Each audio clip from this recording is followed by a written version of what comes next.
Happy Saturday, Empowered Living Community. This is Paul Martinelli, excited for a continuation of the Fully Resourced program. I'm going to show you, today we've got like a 25-minute clip, so buckle in. We'll wait to get started here, just a couple more minutes for some more people to jump on. You know, oftentimes I'm asked, what am I reading right now? And I want to share this book right now, You Are the Brand by my friend Mike Kim. Phenomenal book for any of you guys who are out there trying to build your own personal brand. Mike is an absolute master. He's a strategist. He just worked with me as we did the Brain Revolution. He was one of the strategy team members there. And that went on to be well over a seven-figure launch. And we were really trying to bring out the brand of Dr. Daniel Amen and Joseph McClendon. In many ways, those two guys had already kind of established brands, but we wanted to reposition the brand a little bit. And using the principles in this book, Mike's insights, you'll love this. I'm sure you can get it on Amazon. I don't know if the book right now is released on Amazon. I think the Kindle is, but you're going to want the book because you're going to want to highlight it. Really nice book, feels fantastic. And speaking of Mike, also today, many of you, hundreds, I think, have signed up for the Fill Your Pipeline workshop. And I think my team will put a link in below. Today, for those of you who are enrolled in the Fill Your Pipeline workshop, it starts at 11 o'clock today. Today's the Q&A session. So we released the content. You have lifetime access to the content, but we gave you a week to watch the content. And then today at 11, Mike will be joining me for a live Q&A. If you're one in, it's still not too late. You can click on the link, jump in, join the conversation, and then you'll have the access to the program for life, so you can watch it. Let me see what else I wanted to share. Lots of you, thank you all who've enrolled in the Fully Resourced program. Many have jumped in, and we're glad to have you part of the mentorship program. So last week we talked about this idea of the self-image, right? And we talked about the power that it has in controlling every single thing in our lives. And really when we talk about the self-image, we're talking about the self-concept that we hold of ourselves, our own self-belief. It's the image that we have of what we believe we are capable of doing based on what we believe about ourselves and what we believe other people believe about us, right? It's also our self-esteem. That's our personal self-regard, how I value me, what I believe my self-worth is, and also how I believe you value me. And if I don't value me, then I train the rest of the world to not value me too. So watch this clip. We're going to go deeper into it. It starts now. If you're new to this, there was a diagram that I showed of the stick person by Thurman Fleet, where we talked about the conscious mind and the subconscious mind. So I make reference to that in this 25-minute clip. So if you haven't seen that, you can catch the last week's video on the YouTube channel. And again, this is just a 25-minute clip from more than 6 hours of video in the Fully Resourced Mentorship program. So the way the program works is you have lifetime access to the more than 6 hours of content and the workbook and all the exercises, and then you have a year's worth of mentorship calls with me, live Q&A calls once a month with everybody in the community. So enjoy this clip, and I will see you on the other side. We will see people sit down and watch CNN News. I think that should stand for constant negative news, or Fox News, which I think should stand for fostering obvious xenophobia. Both of these new outlets have an agenda to influence our thinking, and we should be really careful. We should be really careful about what we allow into our minds. Once these thoughts, positive or negative, become fixed in our subconscious mind, they form a concept or self-image of who and what we believe about ourselves. Now think about it. We call a fixed idea in the subconscious mind a habit. And habits are pretty hard to break, aren't they? Our actions and behaviors are then controlled by this self-image, which is lodged deep in our subconscious mind. It's made up of all kinds of habit patterns. It's this part of ourselves we're going to focus on changing. Your self-image, the image you hold in your subconscious mind, controls everything about you. It forms all of your beliefs. Think for a moment of all the things that you believe. Your beliefs about money, your beliefs about your ability to earn money, your worthiness to have money, how you spend it, how you save it, how you invest it. Do you give it or you kind of hoard it away? All of that is being driven by a pattern of beliefs created and held in place by your self-image. Think of your beliefs about love. Again, your right or worthiness to have it, to give or receive it, who you should love and who you should not love. All based on your beliefs, created and held in place by your self-image. Think of your beliefs about your intelligence and your ability to learn. When I was young, I had a speech impediment. I was a stutterer. And at that time in the early 1970s, when I was going to school, a speech impediment like mine was considered a learning disability. And for years, I was programmed to believe that I could not learn, that I was slow, that there was something wrong with me. I was sent to, kind of special ed classes labeled as kind of learning disabled. And the kids all teased me as being dumb or stupid. And guess what? With no ability to reason, I just accepted the idea. I just accepted it. I had no ability to reason, to challenge that thinking, to challenge the authority, to challenge those who were calling me that. So at age 5, 6, 7, 8, 9, 10, I simply accepted the idea that I was dumb and stupid. I hadn't developed my ability to reason. So again, I just accepted it.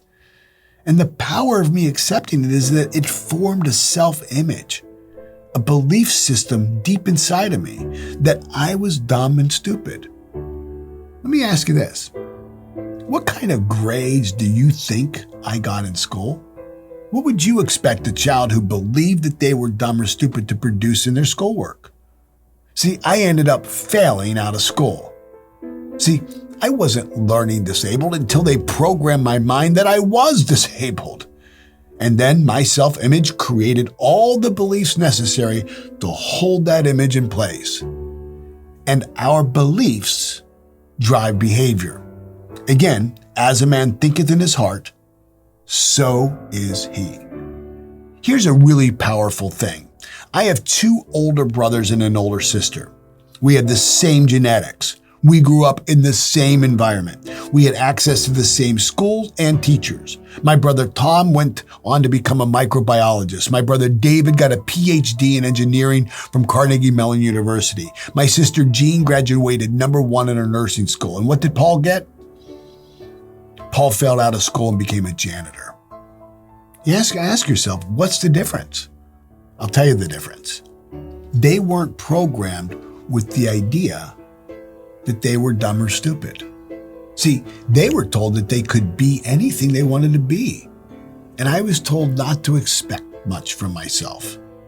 After all, you can't get anywhere in this world without a formal education. It took me the better part of 10 years. 10 years to reprogram my mind. And the interesting thing is, I now earn more income per month than all 3 of my siblings combined earn in a year. Now that's the power of changing your self-image. See, people are desperately wanting to change the results in their lives. It could be the results that they're getting in their relationships, their health and fitness, their career, their financial situation, or maybe they want to buy a new home or buy a new car, pay their child's education, or take a dream vacation. We, you, and I will always want more. That's the nature of our spirit. Our spirit, the essence of who we are, our spirit is always seeking fuller expression and fuller expansion.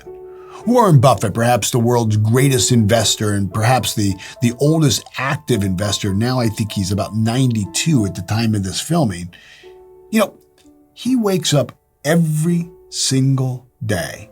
And you know what he wants? He wants to grow his company. And he wants to grow his stock portfolio.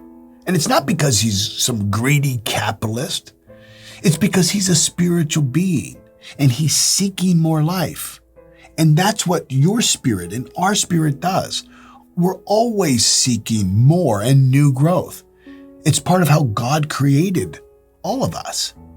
Tom Brady, a professional football player here in the United States, has led his team to 5 Super Bowl wins, the highest achievement that has been reached in the game. And at the start of the season, you know what he wants to achieve? Another win. And it's not because he's competitive. It's because he is a spiritual being and his spirit is seeking fuller expression and fuller expansion. Yes, of course he's competitive when he's playing a sport, but that's not why he's competitive. He's competitive because he's a spiritual being seeking fuller expression and fuller expansion. It's a way for him to be and do and have more and express who and whose he truly is. I have a friend, Dr. Harold Bafidis. His mother, Stella, is 97 years old. She'll be 98 here just in a couple of weeks. She is vibrant, mentally sharp, and she is just a real hoot to be around. And I love any time I can spend with Stella because I love her spirit for life. I had them over my home for dinner one evening, and I asked her how she was doing. And, how life was at kind of her assisted living facility that she lives in called La Posada. And she said she was really worried. And I asked, why, Stella? What's wrong? And she said, well, we're going to be doing a Christmas pageant this year, and they want me to sing 3 songs, and they want me to sing 1 in Greek, 1 in French, and 1 in Arabic. See, Stella was born and raised in Egypt by her Greek parents and learned 5 languages during her lifetime. And she said, I'm just having a little issue with some of the French words, and I don't want to disappoint anyone. I started to laugh. I'm thinking to myself, here's this 97-year-old woman seeking to express the spirit within her. Fuller expression, fuller expansion. She's 97 years old, and she doesn't want to disappoint anybody because they've all worked so hard. She's going to sing 3 songs in 3 different languages. The way spirit expresses itself is amazing. My father was diagnosed with pancreatic cancer. And at the time, the doctors told us that they didn't expect him to live much longer than, 6 months. And my dad was willing to do a few rounds of chemotherapy if it would buy him some more time, as long as that time would be quality time. After that point, he didn't want to spend his last days kind of being really sick and suffering. So my siblings and I supported his decisions and helped him get the best care that he needed until the doctors told us that he had reached kind of a maximum benefit of treatment and that any further treatment would just kind of begin to get him diminishing returns on the quality of his life. My dad lived the last months of his life to the fullest that he possibly could. Now, my father left our family when my mom was 3 months pregnant with me. And he was never really a part of my life until my late teenage years or maybe even early 20s. And even then, it was not a deep connection between my dad and I. As he ended his final months of life, I was so grateful for pancreatic cancer. Now, I know that sounds weird, being grateful for cancer, but I know none of us make it off this big blue rock alive. We are all going to make the transition out of our physical bodies. And I was grateful that cancer was going to afford us the time to say things that we had never said, and to heal the wounds that were still tender between us. He could have died suddenly with a heart attack or be killed in a car crash. So given the choice, I could be bitter and curse with him being diagnosed with cancer, or I could be grateful. It was tough getting my dad to see it that way, but he did. And he truly operated from this place of gratitude for the gift of time that cancer had given him. And as a result of this, his spirit and attitude was great during the entire treatment time. All the nurses at his chemotherapy center loved him. He joked with everyone and was kind of really living his life to the fullest expression on his own terms and in his own way. my dad had a goal to make it to Thanksgiving. We had never had a Thanksgiving as a family, and he wanted to have one holiday dinner with his children and those that he loved. He was also very clear that when the time came, he did not want to suffer, and he did not want any heroics to keep him alive. Well, that Thanksgiving came, and we were all there, all of his kids, almost all of his grandchildren. And as the day passed, we all watched my father slowly let go and begin the process of dying. It is quite amazing to see the pictures from that day. At the start of the day, my dad, full of life, watching the Macy's Day Parade. And by the end of the dinner, we had to carry him to his bed. That next Tuesday, my father died. And as his body began to give way, here's a guy, in his mind, was resigned to dying, living in a body that was dying. And still, when he passed away, his spirit fought for one last breath. His spirit was seeking life and fuller expression right up to the very, very, very end. And so it is with you and I. Our spirit stirs, and when we are not growing, when we're not moving forward, not expressing fuller life, and we find ourselves stuck, it stinks. I've used that quote all over the world. Stuck stinks. And the reason it stinks is because our being is spiritual in nature, and us being stuck, not growing, is against the very essence of who we are as spiritual beings. So as you look at this diagram and you think about all the things that you would love to be and do and have, recognize that this calling towards more is an expression of your spirit, the same creative power that is in all things. The source of all creation lies right there within you. Think about that. The source of all creation lies right there within you. For me, this gave me a new meaning to the teaching of seek first the kingdom within me. That there is a kingdom, a power, and a presence within you. And it is always seeking fuller expression and fuller expansion within and through you. And with this power in your corner, how could you doubt for one moment your ability or capacity to manifest any of your dreams?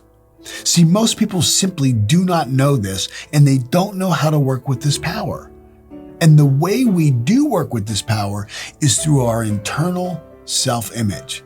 The power is, was, and always will be right there within the kingdom within you. And I think it's because we can't see this inner image, and just because we can't see our own potential, that we lack an understanding of how it operates and controls everything about our lives. Our lives are a direct reflection of our inner image, of our self-image that's lodged deep in our subconscious mind. Our results have nothing to do with what we know or what we don't know. Some of the smartest people in the world get terrible results in most areas of their life. We have many well-educated poor people.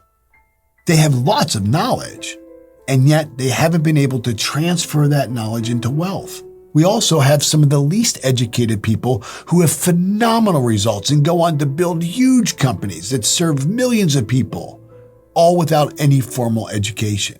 Now, don't get me wrong, I'm not beating up on the idea of getting a quality education and going to school, or going on to university and on to get advanced degrees in education. So those, kids listening to this program in the car, stay in school and learn to add as much value to your life as possible. But I also don't believe if a person doesn't, for any reason, reach that or any other level of education, that their life is over and that, they'll amount to nothing. What a horrible concept to plant into the child's mind. If we want to know what our self-image is, to set and to create our lives, all we need to do is look at our outward results. Everything that goes on the inside, by law, must be expressed on the outside. You know this. You just may not know the power of knowing this. I've mentioned the word and concept of laws here.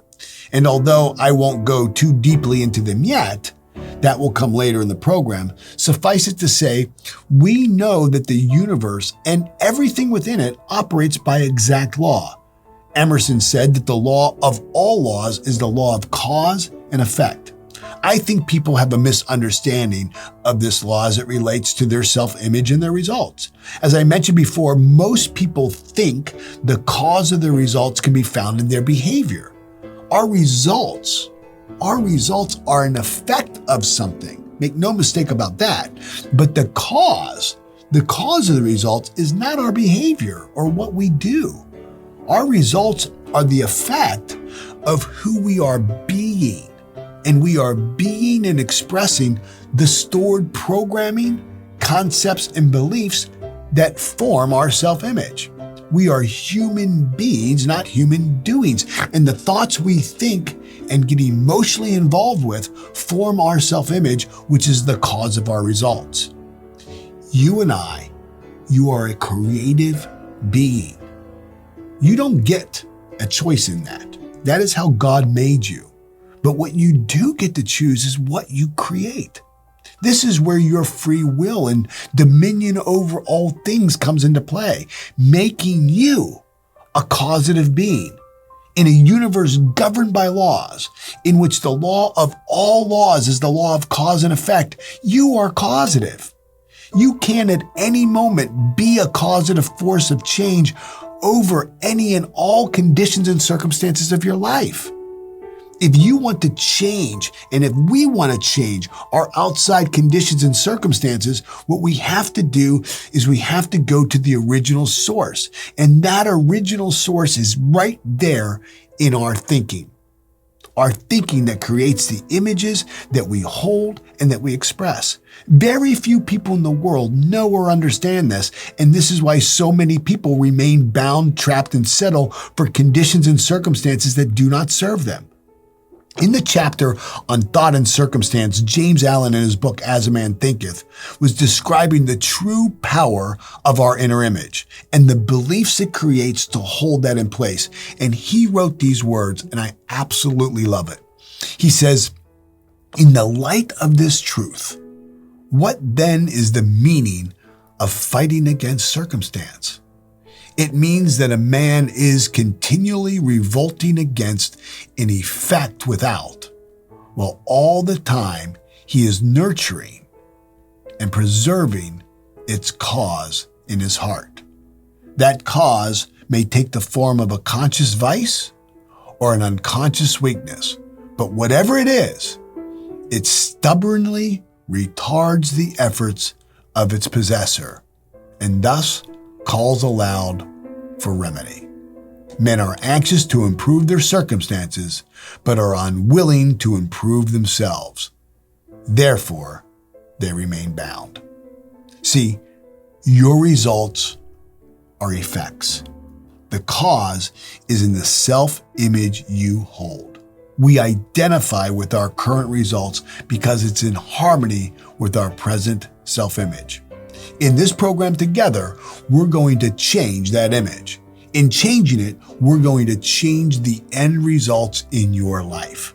When I began to really study and apply what I was learning about human behavior, I was blessed to come across this book, Psycho-Cybernetics, written by Dr. Maxwell Maltz back in the early 1960s. The understanding of the principles in that book and then the application of the process that I'm going to share with you in this study that led to one of the greatest breakthroughs I have had in changing my self-image and ultimately the results in my life in a really powerful way. Again, I'm going to keep reminding you because I think it will give you hope that you or your situation are not a lost cause. When I started reading the book, I woke up every day in the morning and I would drive to a janitorial supply store and pick up supplies I needed for the jobs that I had for that day or that night. And I would usually have to drop off or pick up a broken or repaired vacuum cleaner.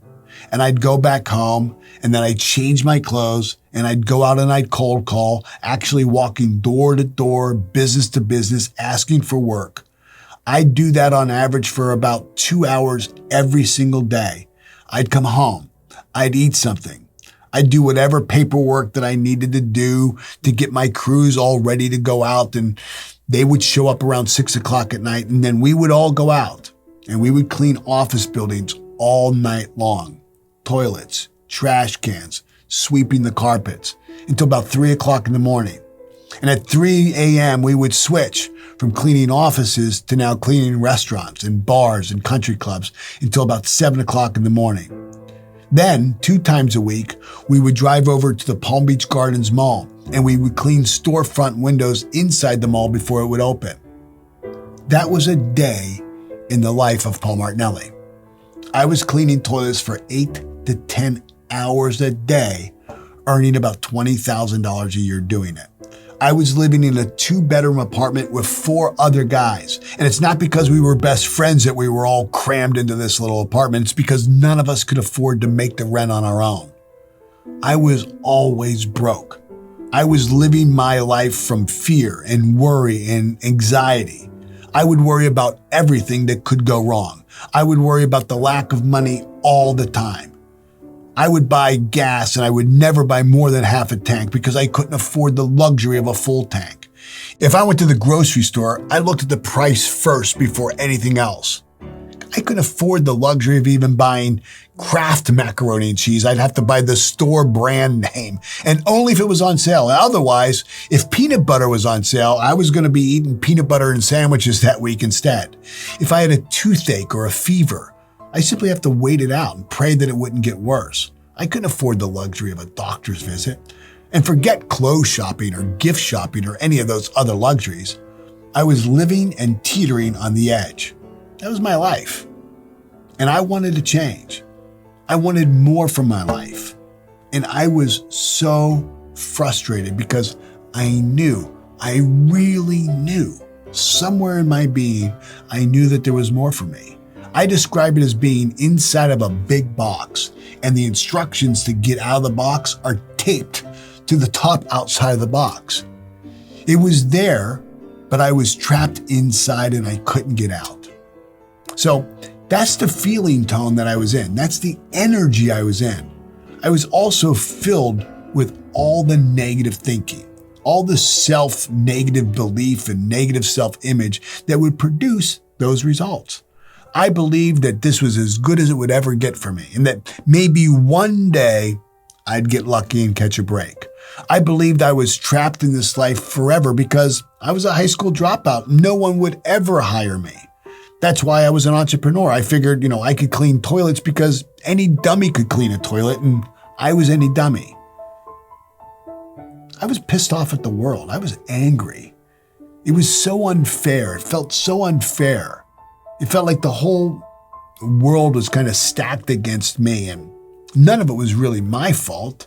Had I not had a stutter, had God blessed me with brains like he did with my brother and my sister, then I wouldn't be in this position. If my employees would just do a better job, work a little bit faster, I could make a little bit more money. If my customers weren't so cheap, they would just pay me a little bit more. If the government wasn't so corrupt and stealing, money from my paycheck every week in the form of taxes, if the economy would just get better, there'd be more opportunity for me. If. I was a mess. So that's the mindset. That's the mindset and self-image of Paul Martinelli when I was 24 years old and started to read Dr. Maltz's book. So let me give you a brief lesson of... Well, I hope me sharing a little bit of my story gives you hope for your future. I mean, I was a mess. I had fell out of school. I had a dead-end job as a roofer. Then I was cleaning toilets late at night, and 7 days a week. And I was stuck and I was really, really miserable until I started to apply what I'm sharing with you through this program, until really Patrick Hayes, my mentor, came into my life. If you would have looked at my life, you would have thought that there was no way I would be able to break free from just just the life I was creating. And just, I was that gerbil in the wheel going 2 steps forward, 1 step back. If I were to pick up a new business account, I would lose another one. If an employee would come on board, I would lose one of my supervisors. I was, if there was any luck, it was all bad luck, right? But the truth is that there was nothing special about me that led to my transformation. The only thing that was special about me, if I can go back and say, what is it that I did that other people didn't do, is that I did the work. I did the work in the exercises, and on every one of these Saturdays, I've been really intentional about not just showing a clip and giving you information, because I know information doesn't change your life. I've been intentional about giving you the information, and then challenging you to do an exercise, to play with this, to kind of experiment, to enter into the experiment of your own life. And really look at your life. It was Socrates who said that an unexamined life is not a life worth living. And so I'm going to share some powerful exercises with you today, just 3 that I'd encourage you to do. And again, if there's anything that's different about me than other people who were trapped in the same conditions and circumstances I was, with poverty consciousness, with a really low self-esteem, in what would be defined as maybe a dead-end job or career. The only thing different is that I did the exercises that most people won't do. You have to be willing to do things that other people will not do. So here's the first thing I'd like you to do is if you can imagine into your future, like what you would want your life to really be like on any given Tuesday. Just think of any given Tuesday. What would you really want your life to be like? What would it look like? What would it feel like? What would be the feeling tone? What would be the energy about that? And just think about what would that day be like? If on any given Tuesday, sometime in the future, you could wake up and it was your perfect life. What house would you be in? Who would be in the house with you? If you were going off to work, who would you be working with? How much money would you be earning? Would you drive to work? Would you work from home?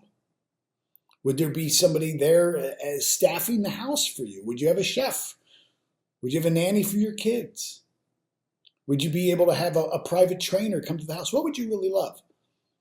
Would you be able to make donations to the charities that you would want to be able to do, to support your cause, to drive your agenda and the things that really matter to you? Would you be able to fund those in a really meaningful way? Not put a couple of dollars in the basket, but stroke a check with a comma in it, right? On any given Tuesday, what would that life look like for you? What would it feel like? What would your wardrobe look like? Really think into that. Get that image in your mind. And then as you think of that life, reflect on your life now. Examine your own life now. And the question here is, what habits do you have in your life right now that are not in harmony with that future state? Like what things do you know right now are competing commitments from that life? What habits do you have every single day that you know would not be part of that person's life? That people who were living this way, this desired future state, would not be doing. Remember, our habits are stored in our subconscious mind. These are concepts held in place by beliefs. This is why a habit is very hard to break. Some people have, in a future state, they have a vision of being healthy, right? Being healthy, being in optimal health. I know I do. And yet they have a habit of staying up late at night. They have really poor eating habits. Well, those habits aren't conducive to that lifestyle. I know that there's people who have, as kind of a desired future state, just a really loving home, a really engaged family life, where they're fully present for their kids, for their wives, for their husbands. They're able to spend, meaningful time together. And yet, if you look at their lives now, they've got habits of, multitasking, sitting at the dinner table on their cell phone, watching a movie with the family with the laptop open, doing emails, not being fully present. Well, that habit's, not in harmony with the future state that you want. We want you to look at what habits create competing commitments to the desired future state that you want. What behaviors do you have that you just know? All of us have picked up some bad habits along the way. And I think it's important that whenever there's a self-reflective exercise, that you understand that this is a process of self-awareness. It's not a judgment process. So look at this from the angle of you becoming aware of something that you really want to change, something that you want to grow through. This is not a gotcha game. This is not, a time for you to beat yourself up and identify all the things that are wrong with you. One principle I teach as a way to kind of break free from this idea of self-judgment is observational thinking. That when you're doing one of these exercises, as you've built this future model for what it is that you want, and now you're reflecting on your life now, and you're looking at some of the habits, you're thinking, this is one area I'd like to grow in. This is something I need to change. This is a habit that's not in harmony. Somebody who's living that life wouldn't be doing this. And as you do this, when you catch yourself, you don't say, oh gosh, I'm such a terrible person, and I'll never be able to. No. You enter into what I call observational thinking. You look at that, you write that habit down, you separate your being from your behavior by writing it. So now you see it on paper, it's separate from you. Maybe that's the first time it really is. So now you can objectively look at it and see it as something outside of you. And you say, isn't that interesting? Isn't it interesting that I can build an image for this ideal future I want? And yet I'm allowing this habit to hold territory in my life. Isn't that interesting? That up until now, I've allowed, and that's an important part of this, up until now, I've allowed this habit to create this competing commitment from that life. You can't fix something you don't know is broken. That's the first step. The next is, what's one or two limiting beliefs that you hold about yourself that simply just do not serve you? I shared in the video that, my programming had me believe that I was dumb and stupid. I spent really probably the first half of my life, I'm 55 years old as of the recording here today. I didn't really break that belief until I was probably 30. So the better part of half of my life, I spent believing that I was dumb or stupid. Now, how does that serve someone? How did me believing that I was dumb and stupid, how could that ever serve me or, quite frankly, anybody else? What good could I be to the people in my life? What good could I be to humanity with this belief that I'm dumb and stupid, that I'm never going to amount to anything, that everything I touch is going to be a failure? That certainly can't serve you.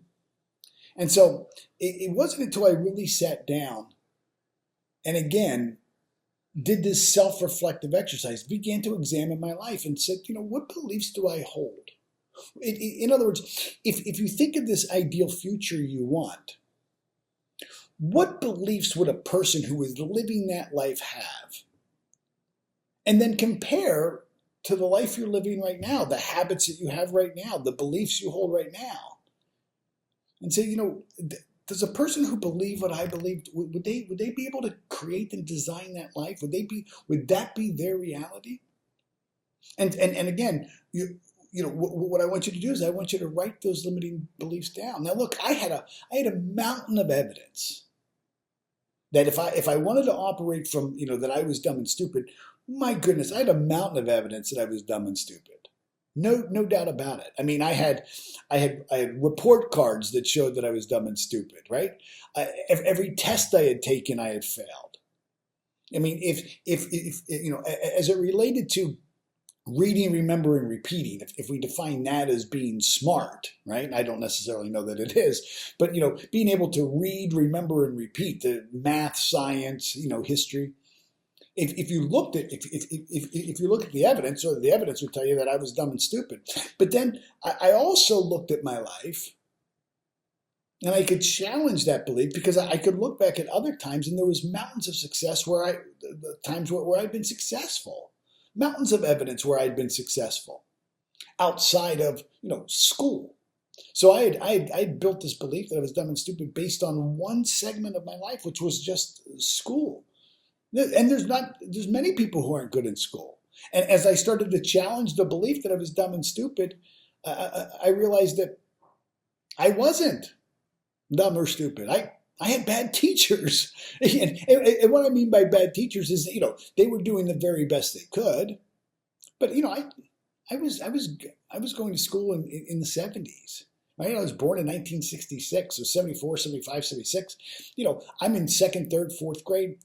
Teachers weren't trained the same way they are today. I'm a kinetic learner too. So I'm one of those kids that has to touch things, and I'm one of those annoying kids that, bangs their pen and rocks in their chair and, seemingly doesn't pay attention. I was a teacher's worst nightmare. And so, the teacher, was trained that, kids would sit down, they would follow direction. You could write it on the board and the kids would learn it off the board. Not me. You could write on the board and it'd go right over my head. You could even show, something on the projector, the overhead projector, and visually I wouldn't get it. I needed to touch it. I'm a kinetic learner. And so it wasn't that I was dumb and stupid. It's just that I didn't have teachers who understood my learning style, and therefore, I was at a disadvantage because they lacked skills and knowledge in their own profession. And so I adapted and adopted that new belief. Now, if you think about it, what's a more powerful belief for a person to have? That they're dumb and stupid, or that they learn differently than other people, and that the people who trained them to think didn't understand how they learned. So we want to really look at what it is that we believe that's not in harmony with the future state that we want. And then we want to challenge that belief. We want to really challenge that limiting belief. And we want to think, what would I be believing if I was living at that future state? What would be a necessary belief?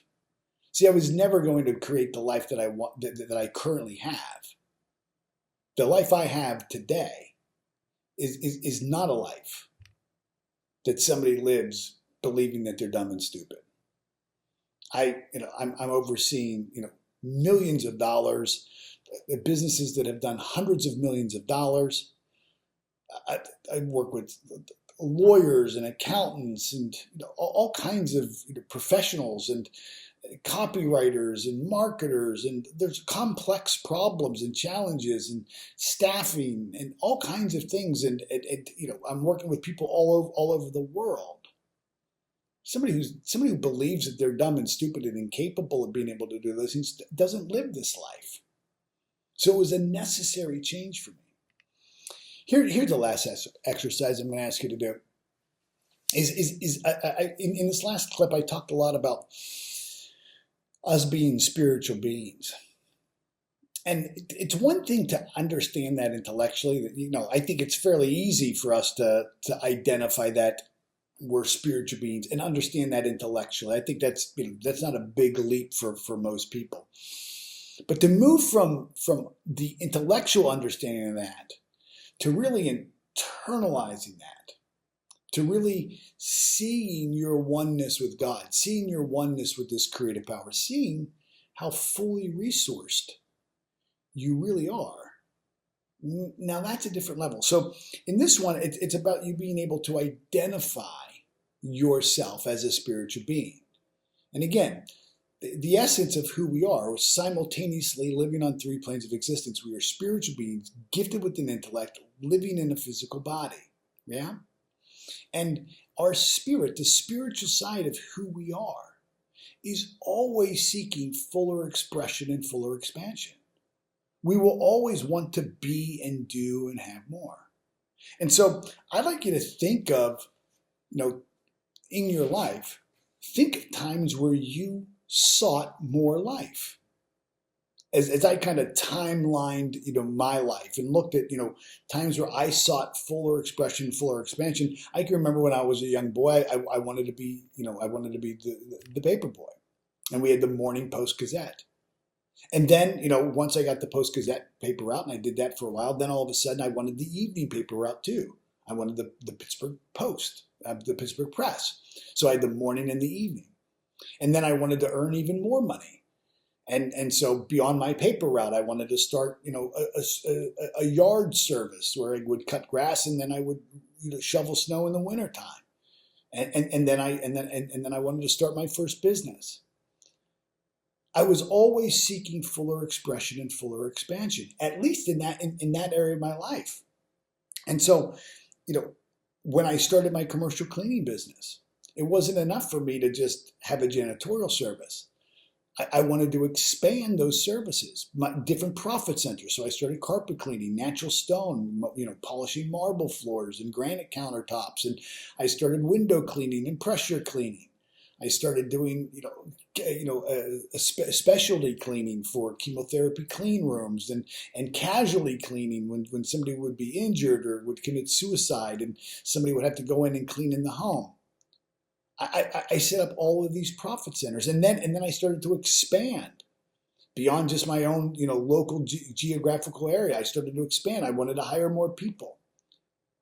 That was an expression of my spirit seeking fuller expression and fuller expansion, seeking fuller life. I wanted to be, do, and have more, and I still do.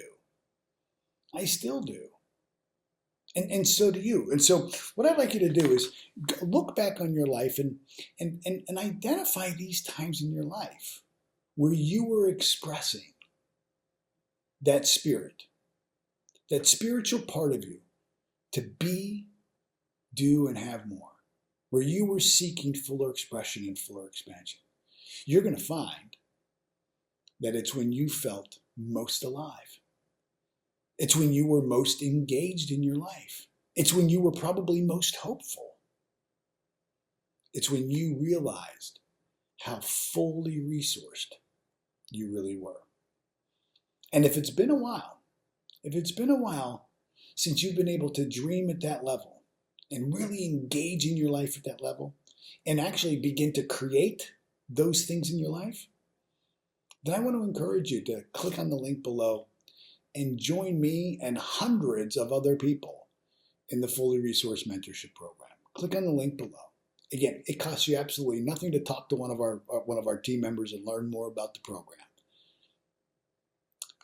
You'll have lifetime access to all of the resources, and you'll also be able to be with me every single month and others from the community on live mentorship calls, Q&A calls, where you can ask your specific questions and we can, think into these things together.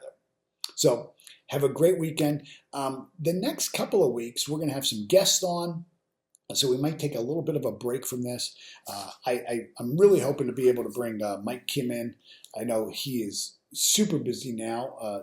He's kind of beginning his book tour. But again, if you don't have a copy of this, highly recommend this from my friend Mike Kim. I'm going to do my best to see if I can't snag him and get him on a Saturday where he can teach us a little bit from the book. So be well. God bless. Hold your image. And remember, you are fully resourced. You are fully resourced. Be well.